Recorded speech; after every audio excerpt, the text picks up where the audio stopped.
Now we are going to the fifth stanza. What did we end the fourth stanza with? Through verdurous glooms, dark places. Glooms are dark places and winding mossy ways where there is absolutely no light. Now what does he see? What does he say in the fifth stanza? I cannot see what flowers are at my feet. Why? Because they are dark places. See the continuity, how that is how a good poet organizes his ideas. Actually, they do not consciously organize, it happens. I cannot see what flowers are at my feet, nor what soft incense hangs upon the boughs. I cannot see what the flowers are in the branches, giving that beautiful fragrance, that is incense is fragrance.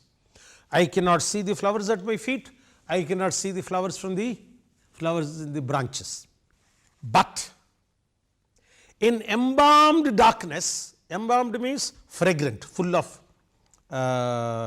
nice perfumes or balms.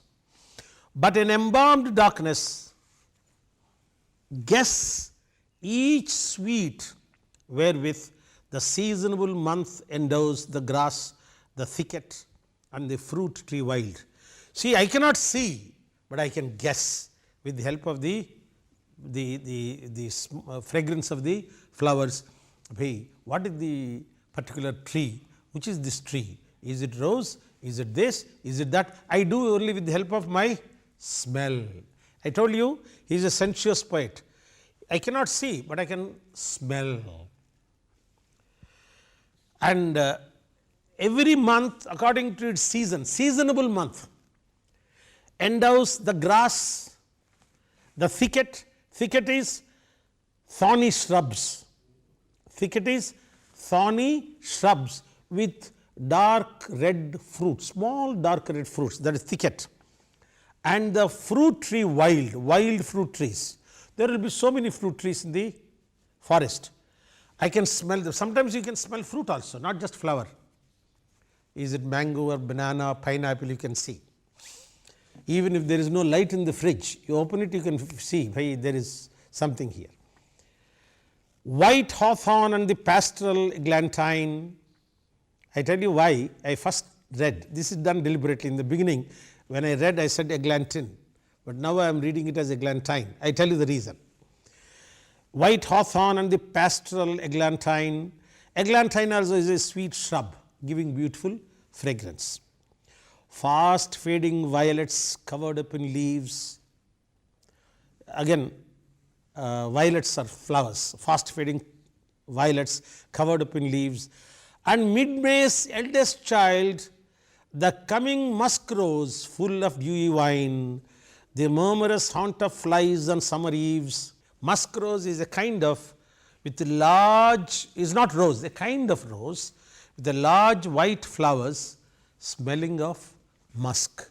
You get musk perfume in the shops, generally meant for men. So, musk rose gives you that kind of fragrance.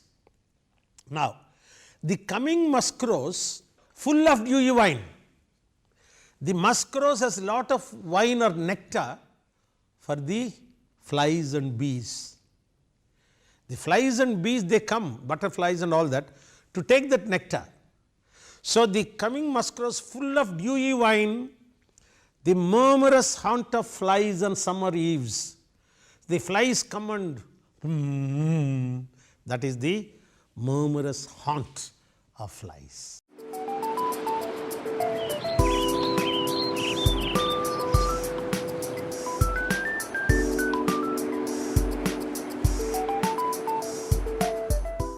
Now I tell you, I said eglantine because it rhymes with wine. Eglantine, wine, ein, the rhyme scheme. When I read eglantine, for example, E-A-G-A-I-N, sometimes some people say, some people say again, some people say again, both are correct. I mean, both are used by English people. Again cannot rhyme with another word like disdain. Again rhymes with disdain, again rhymes with hen. So, if I say eglantine, it cannot rhyme with wine. So, I have to say eglantine.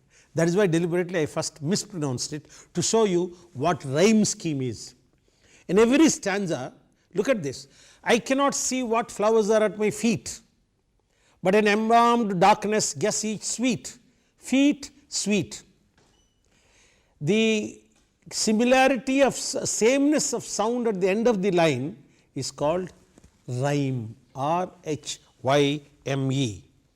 R-H-Y-M-E, rhyme. Every ode has its own rhyme scheme. I cannot see what flowers are at my feet, but in embalmed darkness guess each sweet. Nor what soft incense hangs upon the boughs, wherewith the seasonable month endows. The grass, the thicket, and the fruit tree wild, and mid-May's eldest child, white hawthorn and the pastoral eglantine, the coming musk rose full of dewy wine, fast fading violets covered up in leaves, the murmurous haunt of flies on summer eves. You can see the rhyme scheme. Each poem has its own rhyme scheme.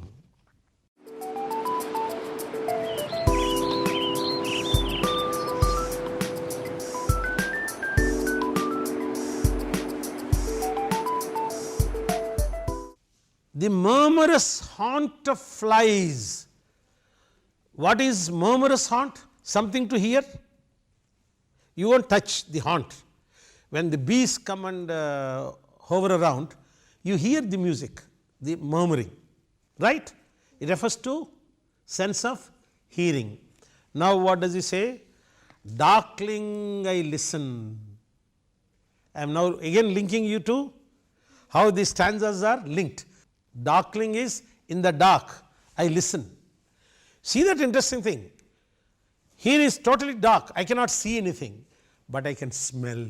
See, earlier in the stanza he talks only about smell, but only in the last line he says murmurous haunt, that is, he is already bringing the sense of hearing. Next he comes to hearing.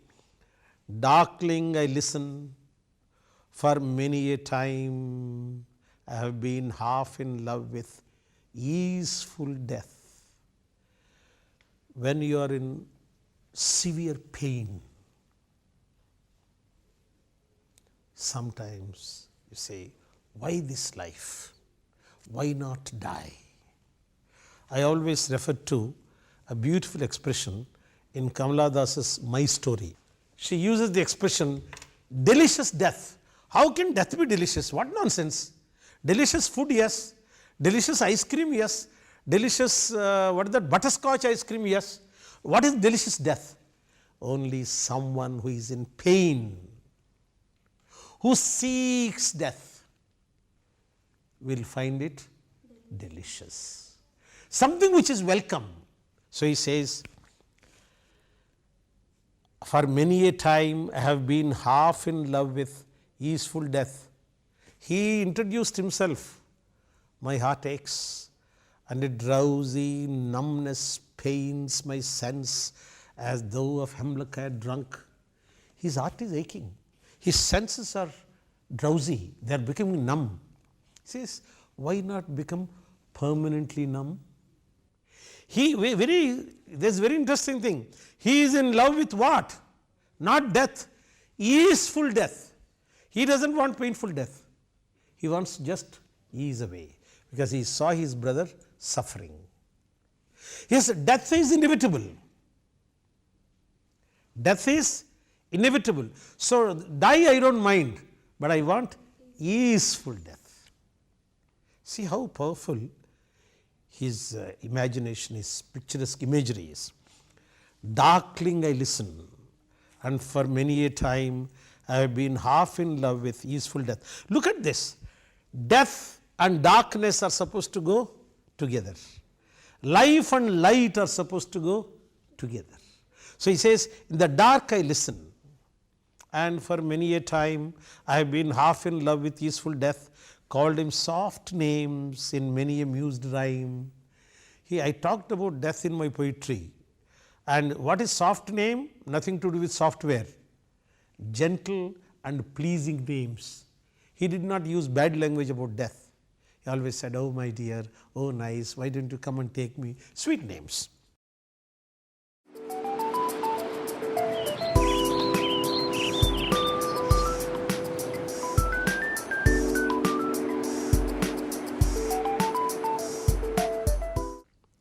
Called him soft names in many a mused rhyme, to take into the air my quiet breath. See, when we die, what happens? Our breath slowly mixes with the Ananta Vayu, the eternal air. Look at this. To take into the air my quiet breath. I was asking death, oh death, please take me off. Take whatever little oxygen I have and let it not go back.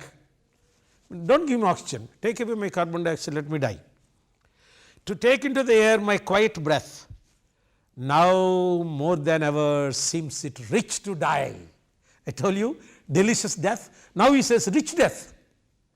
I am thrilled with your music. Oh Nightingale, I am enjoying your music. And let me happily go. The death will be both easeful and rich. I am enjoying, because Bhagavad Gita says the soul will remember what it is exposed to at the time of death.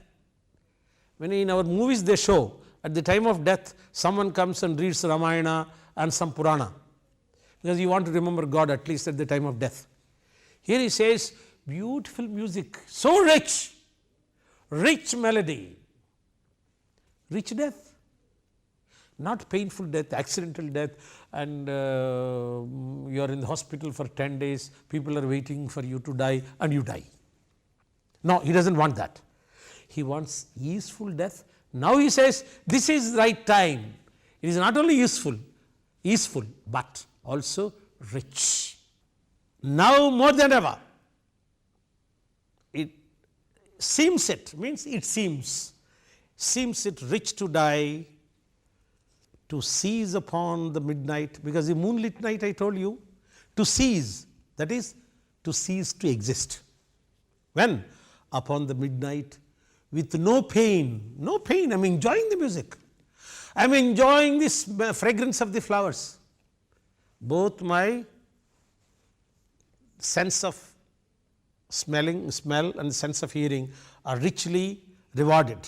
To seize upon the midnight with no pain, while thou art pouring forth thy soul abroad in such an ecstasy. Ecstasy is overwhelming feeling of joy.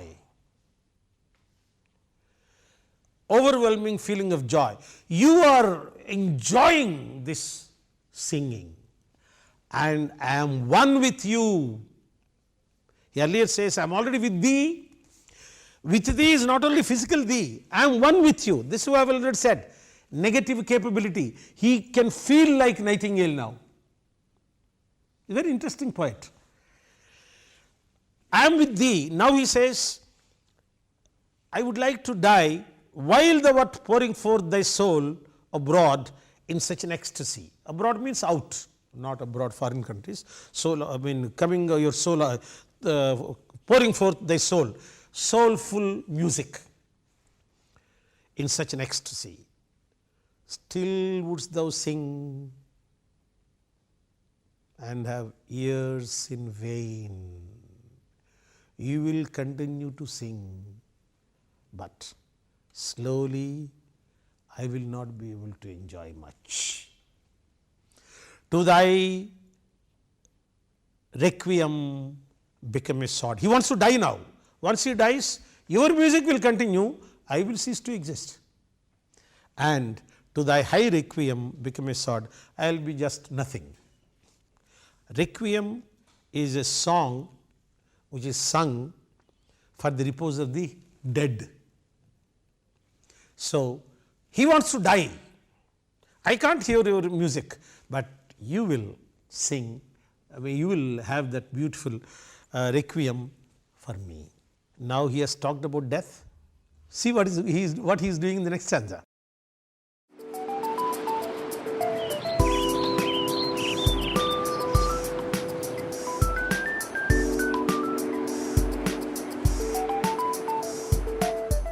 Thou wast not born for death, immortal bird. I am going to die, but you are not born for death. Which bird is he talking about? If it is a particular bird, it dies anyway. See that? He has already taken out the bird from its physical shape. He is talking about the soul that is coming out of the bird singing throatfully. So, thou wast not born for death. Who is this thou? The song of the bird, the singing of the bird, not the feathers of the bird, not the legs of the bird, not the beak of the bird, the immortal song of the bird. Thou wast not born for death, immortal bird. Why? No hungry generations tread thee down, tread, that is, press or crush with the feet. No hungry generations tread thee down. The voice I hear this passing night. He is no longer talking about one particular nightingale, nightingale in general. No hungry generations tread thee down. The voice I hear this passing night was heard in ancient days by emperor and clown. Most emperors had clowns with them, and both of them heard your song. He is not that particular bird which came out of an egg. It is the general nightingale. That is why it is immortal. The voice I hear this passing night was heard in ancient days by emperor and clown. Perhaps the self same song that found a path through the sad heart of Ruth, when sick for home, she stood in tears amid the alien corn. This is a biblical story. Ruth, a Moabite, comes to Israel and she is sick there was homesickness in her. So she is standing in a field and cutting the corn, alien corn. The corn is not alien, the land is alien. But that is how the poet talks about different things. So she says, even this sad heart of Ruth heard the same song, which the emperor and clown also sang, also heard. When sick for home, she stood in tears amid the alien corn. The same that oft times hath charmed magic casements. Casements is windows. Casements is windows. Opening on the foam of perilous seas in fairy lands forlorn. Fairy lands, imaginative lands where you have angels and all that. There suddenly the windows are opened because of your song. Once you open the windows, there are problems from the sea, but doesn't matter, your song is so great.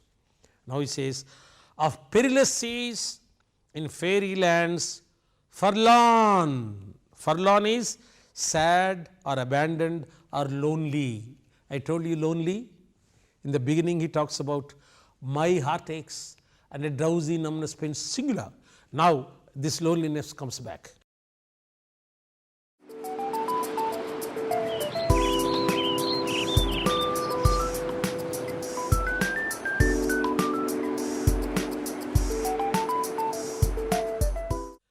Lands forlorn. Now look at what he is doing. Just look at the last stanza. It starts forlorn. See how one stanza leads to another. Of perilous seas in fairy lands forlorn. Forlorn. The very word is like a bell to toll me back from thee to my soul self. Ooh. Loneliness, sadness, abandoned situation. I am not you. He earlier said, I am with thee. Earlier the poet said, I am with you, I am you. Now he says, no, I am not you. My soul, only self, is separate. And there is a concept called toll, the bell tolls. In British English villages, if the church bell is tolled at a regular slow speed, means something has happened. For whom the bell tolls. If someone is dead, they give that kind of thing. So that's kind of thing. Forlorn, the very word is like a bell to toll me back from thee to my soul self. Now, the word forlorn shows, I am not with you, I am not you. You and I are separate. So, I have my own soul self. So, I come back.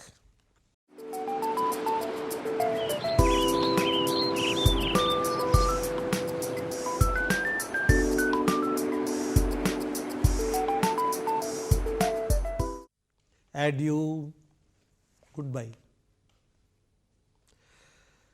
The fancy cannot cheat so well as she is famed to do, deceiving elf.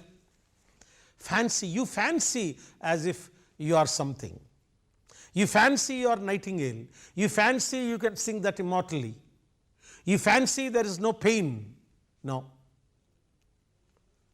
Fancy cannot take you too far, unless you become totally mad. There are some lunatics who say, I am King Ashoka.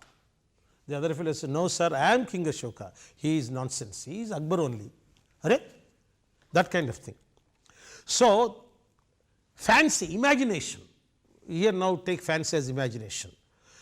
This kind of imagining yourself to be something is not that permanent. It cannot cheat so well.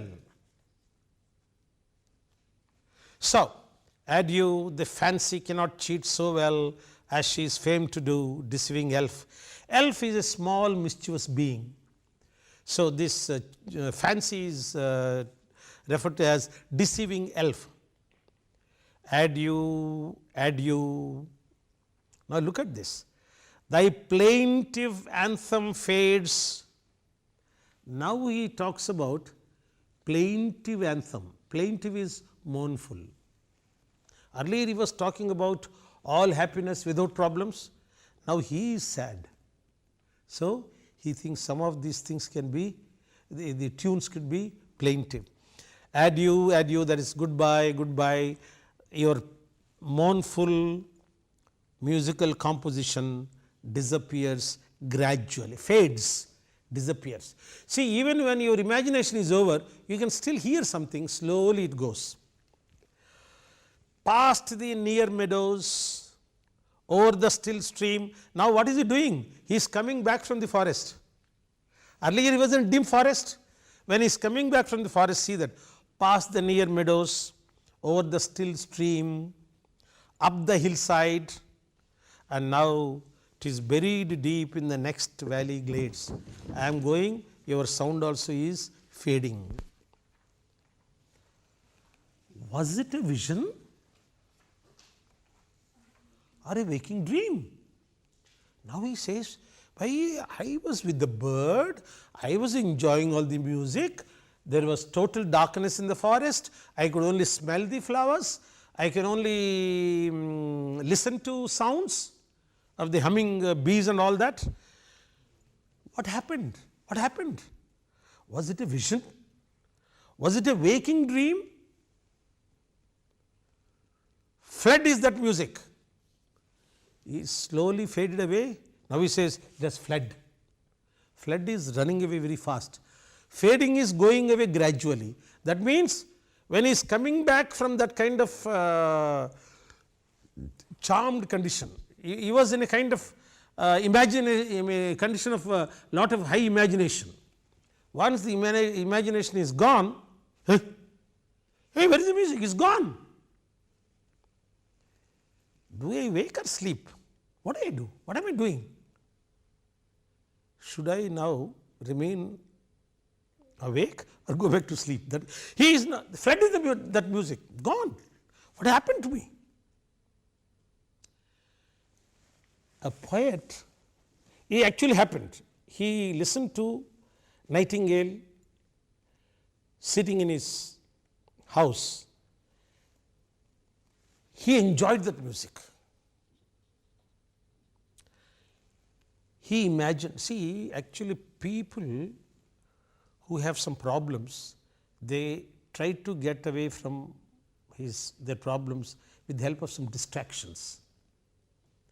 And being a great poet, a gifted poet, he could export himself into the life of a singing nightingale.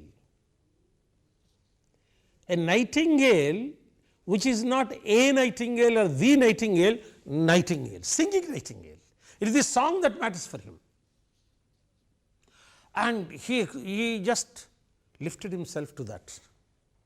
That word forlorn, said, hey, what am I doing? Am I dreaming? Too much of imagination. It doesn't work. Life is back to square one. He is addressing the nightingale. And mind you, what happened to Keats was one thing, Kavita Vastu, a subject matter. What Keats has created is the Kavya Vastu, the thesis. He has created a poem. So, thank you very much. Let us see whether we will meet sometime later to teach another poem. Thank you.